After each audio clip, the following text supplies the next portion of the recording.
बिस्मिल्लाहिर्रहमानिर्रहीम अस्सलामु अलैकुम वरहमतुल्लाहि वबरकातुहू। नाज़रीन, आप देख रहे हैं दुनिया मेरे आगे यूट्यूब चैनल और मैं हूं गुलाम नबी मद्दी। सऊदी अरब पर आज तबाहकुन मिसाइल हमले हुए हैं। हूसियों की जानिब से यमन से सऊदी अरब के मुख्तलिफ शहरों को टारगेट किया गया है।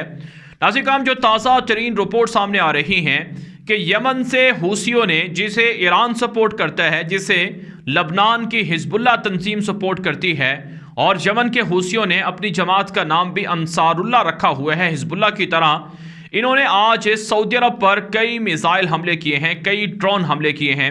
नाज़रीन, हूसियों के तर्जुमान की जानिब से जो ताज़ा तरीन बयान दिया गया है, जिसे अल जज़ीरा पर और दीगर इंटरनेशनल मीडिया पर भी नशर किया गया है, इस बयान के अंदर हूसियों ने दावा किए है कि हमने आज सऊदी अरब पर मिसाइलों की, ड्रोन तैयारों की भरमार की है, बारिश की है, जिससे सऊदी अरब के कई अहम अहदाफ को टारगेट किया गया है।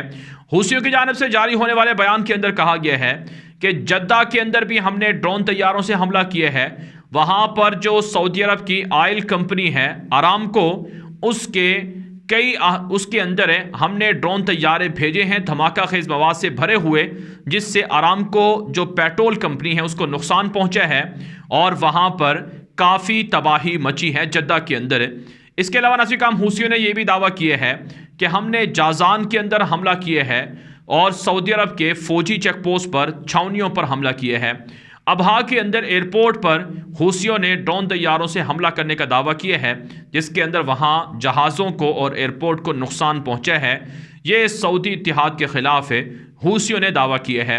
इसी तरह से नाज़रीन, हूसियों ने दावा किया है कि हमने रियाज के अंदर जो अल खालिद फौजी अड्डा है उस पर भी हमला किए है और वहां पर भी हमारे ड्रोन तैयारों ने, हमारे मिसाइलों ने तबाही मचाई है। नाज़रीन, हूसियों की जानिब से दावा किया जा रहा है कि सऊदी अरब के खिलाफ अब हमने अपनी जंग को मज़ीद वसी कर दिया है और अगले मरहले में, नेक्स्ट स्टेज के अंदर हम अपनी जंग को मुंतकिल कर चुके हैं। अब सऊदी अरब की जगह जगह पर हम हमले करेंगे और सऊदी अरब के खिलाफ हम पहले से ज़्यादा ख़तरनाक मिसाइलों को और ख़तरनाक ड्रोन तैयारों को इस्तेमाल कर रहे हैं, जिससे सऊदी अरब को आने वाले दिनों में हमारी ताकत का मज़ीद अंदाज़ा हो जाएगा। हूसियों ने कहा है कि सऊदी अरब हमारे खिलाफ दुश्मनी से बास आ जाए, हमारे इलाकों के अंदर कार्रवाइयाँ करने से गुरेज करे तो हम अपनी ये जंग रोक सकते हैं, वरना जब तक सऊदी अरब हमारे मुल्क के अंदर मौजूद है और हमारे मुल्क के ऊपर कार्रवाइयाँ कर रहा है और हमारे मुल्क पर हमले कर रहा है, तब तक हम भी अपनी कार्रवाइयाँ जारी रखेंगे। नाज़रीन, एक तरफ से हूसियों का ये ताज़ा बयान नशर हो रहा है, दूसरी तरफ से जो हूसियों के खिलाफ सऊदी फ़ौजी इत्तिहाद ने कार्रवाई की है, उस हवाले से भी आपको अपडेट करते हैं। सऊदी फ़ौजी इत्तिहाद की जानिब से कहा गया है कि आज यमन के मुख्तलिफ इलाकों के अंदर, जिसमें मारिब है, तईज़ है, सना है और दीगर इलाके हैं, यहाँ पर 15 से ज़ायद मुख्तलिफ मकामात पर सऊदी फ़ौजी इत्तिहाद ने बमबारी की है, जिसके अंदर हूसियों के असलहे के डिपो तबाह कर दिए गए हैं। जहां पर मिसाइल छुपाए हुए थे, जहां पर ड्रोन तैयारे छुपाए हुए थे, उनको तबाह कर दिया गया है। साथ साथ सऊदी इत्तिहाद ने यह भी कहा है कि हमारी ताज़ा कार्रवाइयों के अंदर ईरान नवाज हूसी भी मारे गए हैं। 40 से ज़ायद हूसियों को मारने का दावा किया गया है। रवां महीने अब तक हूसियों के 200 से ज़ायद जो कारिंदे हैं, दहशतगर्द हैं, उन्हें सऊदी फ़ौजी इत्तिहाद ने तबाह करने का, हलाक करने का दावा किया है। नाज़रीन, यमन की जंग पिछले 6 सालों से जारी है। सऊदी अरब ये दावा करते हैं कि हूसियों को दरअसल असलहा और हथियार और पैसा और फंड और तरबियत ईरान की जानिब से मिल रही है। ईरान बराह रास्त यमन के अंदर दाखिल है और यमन के अंदर हूसियों को असलहा और पैसा दे रहा है और सऊदी अरब की जो सरहदी इलाके हैं उनमें कशीदगी करवाने के लिए, बगावत करवाने के लिए हूसियों को इस्तेमाल कर रहा है। दूसरी तरफ से नाज़रीन, हूसी ये दावा करते हैं कि दरअसल हमारे खिलाफ सऊदी अरब नाजायज़ हमला कर रहा है। हमारे मुल्क के अंदर सऊदी अरब ने मदाखलत कर रखी है। हमारे मुल्क की सियासत के अंदर सऊदी अरब ने असर रसूख बढ़ा रखा है। अब्दुल रब हादी की जो हुकूमत है, हमारी आवाम उसे नहीं मानती है, लेकिन सऊदी अरब अब्दुल रब हादी मंसूर की हुकूमत को सपोर्ट कर रहा है, जो हमारे मुल्क के अंदर मदाखलत है। सऊदी अरब हमारे मुल्क के अंदरूनी मामलात के अंदर मुदाखलत से, दखल अंदाजी से बास आ जाए तो हम सऊदी अरब के खिलाफ कार्रवाइयाँ रोक सकते हैं, हूसियों का ये दावा है। नाज़रीन, 6 सालों के दौरान यमन के लाखों लोग हिजरत पर मजबूर हुए हैं, लाखों लोग शहीद हुए हैं, लाखों लोग ज़ख्मी हुए हैं और लाखों लोग हैं जो बेरोज़गार हुए हैं, दुकानें, कारोबार सब कुछ तबाह हो गया है।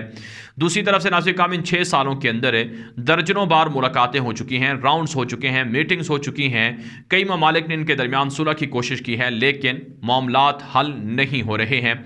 सऊदी अरब को असलहा मुख्तलिफ यूरोप के ममालिक फ़रोख्त करते हैं, फ़्रांस से और इसी तरह से बरतानिया से और जर्मनी से और कनाडा से और दीगर मुल्कों से, अमरीका वगैरह से सऊदी अरब बड़े पैमाने पर असलहा ख़रीद रहा है। और जो इंसानी हकूक़ के इदारे हैं वो ये दावा करते हैं कि यह असलहा सारे का सारा इस्तेमाल होता है यमन के मुसलमानों के ख़िलाफ़ है और यमन के अंदर हूसियों के ख़िलाफ़ है। लेकिन सऊदी अरब ये दावा करता है कि हमारे ख़िलाफ़ हूसियों को जो सपोर्ट हासिल है वो ईरान की हासिल है और ईरान पैसा और असलहा हूसियों को दे रहा है ताकि सऊदी अरब के अंदर बदअमनी हो, सऊदी अरब के अंदर अमन व अमान ना हो, सऊदी अरब की हुकूमत परेशान रहे। लिहाजा हूसी ये दावा करते हैं कि हम हक पर हैं और सऊदी ये दावा करते हैं कि हम हक पर हैं। लेकिन नाज़रीन काम अगर हम हक़ाइक़ का बारीक बीनी से जायज़ा लें तो हमें ये हक़ाइक़ समझ में आते हैं कि ईरान इस खित्ते के मुख्तलिफ़ ममालिक के अंदर अपना असर व रसूख बढ़ा रहा है। इस खित्ते के मुख्तलिफ़ ममालिक के अंदर ईरान प्रॉक्सी वार जारी रखे हुए है। ईरान की प्रॉक्सी वार शाम के अंदर जारी है। बशार अल असद जैसे दरिंदे के साथ ईरान पिछले 12 सालों से खड़ा हुआ है। इराक़ के अंदर 17 सालों से हालात ख़राब हैं। अमेरिका बदमाश ने सद्दाम हुसैन की हुकूमत का तख्ता उल्टा और वहाँ पर ईरान नवाज मलेशियाओं की भरमार हो गई और हुकूमत भी ईरान नवाज लोगों के पास है। इराक़ के हालात अब भी ख़राब हैं। इराक़ के अंदर मुसलसल ईरान की मदाखलत मौजूद है। इसी तरह से नाज़रीन काम अगर हम लबनान को देखते हैं तो हमें लबनान के अंदर भी हिज़्बुल्लाह की शक्ल में ईरान का रूप नज़र आता है, ईरान का किरदार नज़र आता है और ईरान हिज़्बुल्लाह के साथ मदद कर रहा है और हिज़्बुल्लाह के साथ ताउन करके लबनान के हालात को ख़राब कर रहा है। इसी तरह से बहरीन के अंदर है, इसी तरह से अफ्रीका के बहुत से ममालिक के अंदर ईरान का प्रॉक्सी वार का जो रोल है वो नज़र आता है और यही सूरत हाल हमें यमन के अंदर नज़र आ रही है। और बदकिस्मती से नाज़रीन का यमन के अंदर अब यमन की तकसीम की तरफ जो मुख्तलिफ लॉबीज़ हैं, साजिश करने वाले अनासर हैं, वो साजिशें कर रहे हैं और यमन को तोड़ने के लिए पूरी प्लानिंग हो रही है कि यमन मुख्तलिफ हिस्सों में बंट जाए ताकि यमन जो दुनिया के लिए तिजारती रूट के लिए एक अहम संगे मेल की हैसियत रखता है, एक इस तरह से इसे तबाह कर दिया जाए। तो यमन के अंदर जहां ईरान मौजूद है वहीं हमें इसराइल भी मुत्तहिदा अरब इमारात के साथ ताल्लुकात बनाए हुए नज़र आता है। तो इसलिए नाज़रीन काम इससे पूरी जंग के अंदर से जो नुकसान है वो आम शहरियों का हो रहा है।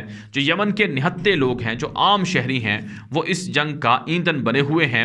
यहाँ पर अपने अपने सियासी मफादात के लिए, सियासी मफादात सऊदी अरब के भी हैं, सियासी मफादात ईरान के भी हैं और सियासी मफादात यूरोप और अमेरिका के भी हैं। अमेरिका को अपना असलहा बेचना है, इसलिए वो इस जंग को जारी रखना चाहता है और ईंधन निहत्ती यमनी अवाम बन रही है। नाज़रीन काम जो सऊदी अरब के वज़ीर दिफा हैं जनरल ऑस्टन, वो मुख्तलिफ खलीजी ममालिक के दौरे पर हैं। आज वो बहरीन के अंदर मौजूद थे। बहरीन के अंदर खड़े होकर उन्होंने खिताब किया है कि ईरान इस खित्ते के लिए एक कैंसर है, ईरान इस खित्ते के लिए एक बड़ा ख़तरा है। लिहाजा ईरान से निजात के लिए अमेरिका के साथ खलीजी ममालिक को मज़ीद ताल्लुकात बनाने होंगे। नाज़रीन काम सऊदी अरब कोशिश कर रहा है कि अरब रियासतें इसराइल के साथ ज़्यादा से ज़्यादा ताल्लुकात बनाएं। अरब रियासतों के जो ताल्लुकात हैं वो अमेरिका के साथ पहले से ज़्यादा मुस्तहकम हों। सऊदी अरब के जो वज़ीर दिफा हैं जनरल ऑस्टन, ये बहरीन, यूएई और सऊदी अरब और दीगर मुल्कों के विज़िट पर इसलिए आए हैं ताकि ये इन ममालिक को ज़्यादा से ज़्यादा असलहा बेचें और जितना असलहा इनका बिकेगा उतना ही फ़ायदा इनको होगा। तो इसलिए नई डील के लिए, नए मनसूबों के लिए सऊदी अरब के अंदर और दीगर अरब ममालिक के अंदर इस जो अमरीकी वज़ीर दिफा हैं जनरल ऑस्टन, उनको भेजा गया है। नाज़रीन काम माहिरीन ये कहते हैं, दुनिया के बड़े बड़े मुफक्किरीन इस बात को मानते हैं कि अमेरिका और ईरान के दरमियान, अमेरिका और इसी तरह से इसराइल और ईरान के दरमियान कोई जंग नहीं है। इनके दरमियान में जो दुनिया इख्तलाफात देखती है वो इख्तलाफात महज दुनिया को दिखाने के लिए हैं। यह सब कुछ टोपी ड्रामा है, पसे पर्दा ये सब लोग एक हैं। बहरहाल नाज़रीन काम ये वीडियो दोस्तों के साथ व्हाट्सएप पर, फेसबुक पर, ट्विटर पर, इंस्टाग्राम पर, हर जगह पर शेयर करें ताकि लोगों को मालूमात मिले, लोगों को हक़ाइक़ मिले, लोग झूठ से, प्रोपेगेंडा से बच सकें। अपनी राय कॉमेंट के ज़रिए से, व्हाट्सएप के ज़रिए से दिया करें। आपकी राय की रोशनी में वीडियोज़ को मज़ीद अच्छा और बेहतर बनाया जाता है। अब तक के लिए इतनी ही इजाज़त दीजिए। अस्सलामु अलैकुम वरहमतुल्लाहि वबरकातुहू।